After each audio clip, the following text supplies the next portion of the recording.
৬৬ বছৰ অতিক্ৰম কৰা ছয়গাঁও চম্পকনগৰ সাৰ্বজনীন ৰাস মহোৎসৱৰ প্ৰথমবাৰৰ বাবদ আজি অনুষ্ঠিত হৈছে নিৰ্বাচন।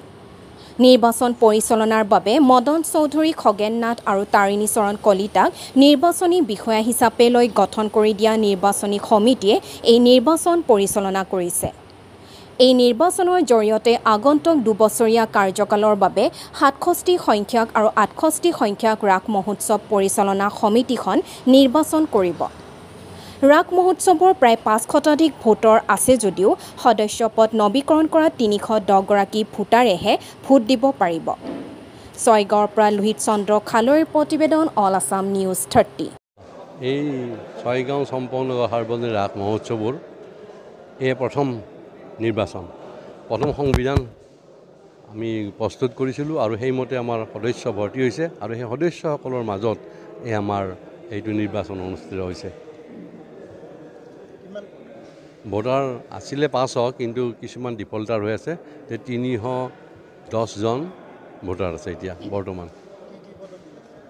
এতিয়া মানে কাৰ্যকৰী সভাপতি, উপসভাপতি, সম্পাদক, সহকাৰী সম্পাদক, কোষাধ্যক্ষ আৰু সদস্য। সভাপতিত হোৱা নাই। সভাপতিত এখনে নমিনেশ্যন হৈছে, তেওঁ বাই গৈছে, ডাক্তৰ কমলা কলিতা বাই গৈছে।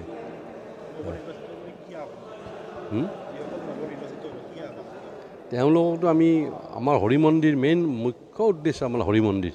হৰি মন্দিৰটো সুন্দৰকৈ হ'ব লাগে। ছয়গাঁৱৰ মাজমজিয়াত এটা হৰি মন্দিৰ অনুষ্ঠিত হৈছে, আপোনালোকে নিশ্চয় দেখিছে। সেইটো আকৌ সম্পূৰ্ণ কৰাৰ কাৰণে আমি নতুন সমিতিসকলক আমি অনুৰোধ জনাইছোঁ। আপোনাৰ আতলৈ নমস্কাৰ।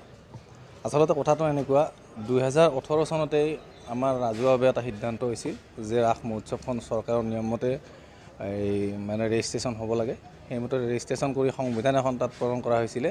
সেই সংবিধান অনুযায়ী আজিলৈকে ৰাস এতিয়া চলি আছে। সেই সংবিধানৰ ভিত্তিতে এইবুলি প্ৰথমবাৰৰ বাবে ৬৭ আৰু ৬৮ সংখ্যক ৰাস মহোৎসৱৰ বাবে পৰিচালনা সমিতিখন নিৰ্বাচন প্ৰক্ৰিয়াৰে অনুষ্ঠিত হ'ব, সম্পূৰ্ণ গণতান্ত্ৰিকভাৱে। আজি আপোনালোকে দেখিছে ইয়াত সুন্দৰভাৱে ভোটদান চলি আছে, সুন্দৰ প্ৰক্ৰিয়া। ইয়াত সকলোৱে সঁহাৰি জনাইছে, আমি অভিভূত হৈছোঁ সকলোৰে সঁহাৰি দেখি।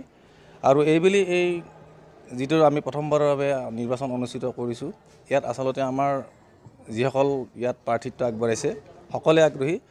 ইয়াৰ ভিতৰত আমাৰ সভাপতিজনৰ কাৰণে কোনো প্ৰাৰ্থিত্ব আগবঢ়োৱা নাই। তাৰোপৰি কাৰ্যকৰী সভাপতিৰ বাবে ৩জনে প্ৰাৰ্থিত্ব আগবঢ়াইছে।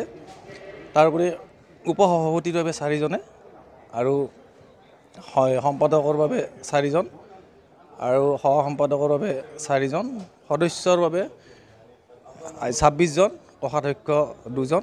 এনেকুৱাকৈ সকলোৱে আমাৰ সদস্যৰ ভিতৰতে আমাৰ ইয়াত মনোনয়ন দাখিল কৰিছে। আজি ইয়াৰ ভোটদান প্ৰক্ৰিয়া চলি আছে। আৰু এইখিনিতে জনাওঁ, আমাৰ যিখিনি ইয়াত আছে আটাইকে ভোটত আমি অংশগ্ৰহণৰ কাৰণে অনুৰোধ জনাইছোঁ। সমিতিৰ সকলোৱে ভোটদান কৰক আৰু এখন সুস্থিৰ সমিতি এখন গঠন কৰিব বুলি মই আশাবাদী।